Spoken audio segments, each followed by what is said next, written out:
Blood pressure, fatty liver ও হার্টের সমস্যা সহ অনেক রোগের সমাধান এই জাদুর পাউডারে। কিন্তু প্যাকেটের কিনা পাউডারগুলোর এত চওড়া দাম, আবার কোনটা অথেন্টিক কোনটা বালু মিক্স করা বোঝাই যায় না। তাই এদিক ওদিক খোঁজাখুঁজি না করে ঘরেই তৈরি করুন কেমিক্যাল মুক্ত হোমমেড বিটরুট পাউডার। আসসালামু আলাইকুম everyone, I am chef Ishika. Welcome back to আইফুড channel. Homemade beetroot powder বানানোর জন্য আমি প্রথমেই নিয়ে নিয়েছি 1 কেজি বিটরুট। আমি বিটরুটগুলোকে খুব ভালো মতো ধুয়ে পরিষ্কার করে নিয়েছি। এবার আমি বিটরুটগুলোর স্কিন পিল করে নিব। বিটরুট পাউডার স্কিনের জন্য একটা অসাধারণ জিনিস। বিটরুটের পাউডার ত্বককে ভিতর থেকে উজ্জ্বল করে, দাগছোপ কমায় আর দেয় প্রাকৃতিক গোলাপি গ্লো। নিয়মিত ব্যবহার করলে স্কিন টোন ইভেন হয় আর সেই সাথে সফট অ্যান্ড স্মুথও হয়। সবগুলো বিটরুটে স্কিন পিল করা হয়ে গিয়েছে। এবার খোসা ছাড়ানো বিটরুটগুলোকে একটি বাটিতে তুলে নিচ্ছি। এখন একটি একটি করে আমি সবগুলো বিটরুট গ্রেট করে নিব। বিটরুটগুলো গ্রেট করার জন্য আমি গ্রেটারের বড় ছিদ্রটা ব্যবহার করছি। সবগুলো বিটরুট গ্রেট করা হয়ে গিয়েছে। দ্রুত শুকানোর জন্য আমি বিটরুটগুলোকে পাতলা করে ট্রেতে সাজিয়ে নিয়েছি। আমি 2টি বড় ট্রে প্লাস 2টি স্টিলের প্লেটে বিটরুটগুলো ছড়িয়ে নিয়েছি। এবার আমি এই ট্রে আর প্লেটগুলোকে ছাদের কড়া রোদে দিয়ে দিব সারাদিনের জন্য। সারাদিনে বিটরুটের রসগুলো সম্পূর্ণ শুকিয়ে একদম কুড়মুড়ে হয়ে যাবে। আপনারা ইচ্ছে করলে এই শুকানোর কাজটা ওভেনে বা এয়ার ফ্রায়ারেও করতে পারবেন। যদি এয়ার ফ্রায়ারে বিটরুটগুলো শুকান তাহলে 140 ডিগ্রি সেলসিয়াসে 20 মিনিট শুকিয়ে নিতে হবে। আর এতগুলো বিটরুট এয়ার ফ্রায়ারে কয়েক ব্যাচই শুকিয়ে নিতে হবে, একবারেই শুকানো যাবে না। দেখতেই পাচ্ছেন বিটরুটগুলো কত সুন্দরভাবে শুকিয়ে গিয়েছে।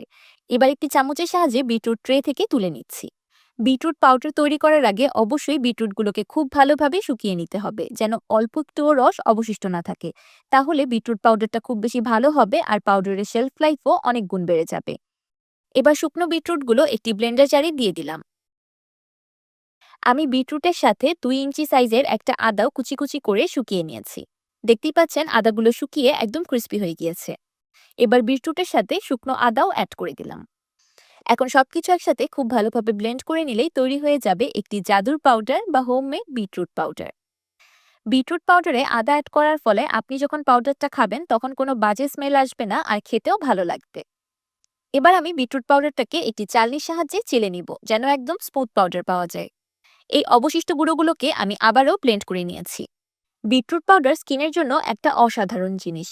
তাছাড়া বিটরুটে আছে ভিটামিন সি, যেটা ইমিউন সিস্টেমের জন্য ভালো, ভিটামিন বি9 যেটা সেল গ্রোথের জন্য ভালো, ভিটামিন বি6 যেটা মেটাবলিজম আর ব্রেইন হেলথের জন্য ভালো, ভিটামিন বি2 যেটা এনার্জি প্রোডাকশনের জন্য ভালো, ভিটামিন বি3 যেটা ডাইজেশনের জন্য ভালো, আর ভিটামিন বি5 যেটা হরমোন অ্যান্ড কোলেস্টেরলের জন্য ভালো।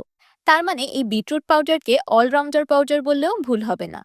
এমন যে কোনো এয়ারটাইট বয়ামে করে আপনারা এই বিটরুট পাউডার সংরক্ষণ করতে পারবেন বছর জুড়ে। যখন খুশি তখন পাউডার পানির সাথে গুলিয়ে নিলেই তৈরি হয়ে যাবে বিটরুট জুস। জুস করেই এই বিটরুট পাউডারটা খাওয়া সবচেয়ে বেশি ইজি। তাছাড়াও আপনারা এই বিটরুট পাউডার বিস্কুট ও কেক তৈরি করতেও ব্যবহার করতে পারেন। পানির সাথে জাস্ট 1 চামচ পাউডার মিলিয়ে নিলেই তৈরি হয়ে যাবে বিটরুট জুস। তাহলে আর দেরি না করে আজই তৈরি করে ফেলুন আপনার ও আপনার পরিবারের জন্য হোমমেড বিটরুট পাউডার। আমার আজকের এই বিটরুট পাউডার রেসিপিটি আপনাদের কাছে কেমন লাগলো আমাকে অবশ্যই কমেন্ট করে জানাবেন। ভিডিওটি ভালো লাগলে একটি লাইক দিবেন আর আমার চ্যানেল সাবস্ক্রাইব করে আমার চ্যানেলের পাশেই থাকবেন। আল্লাহ হাফেজ।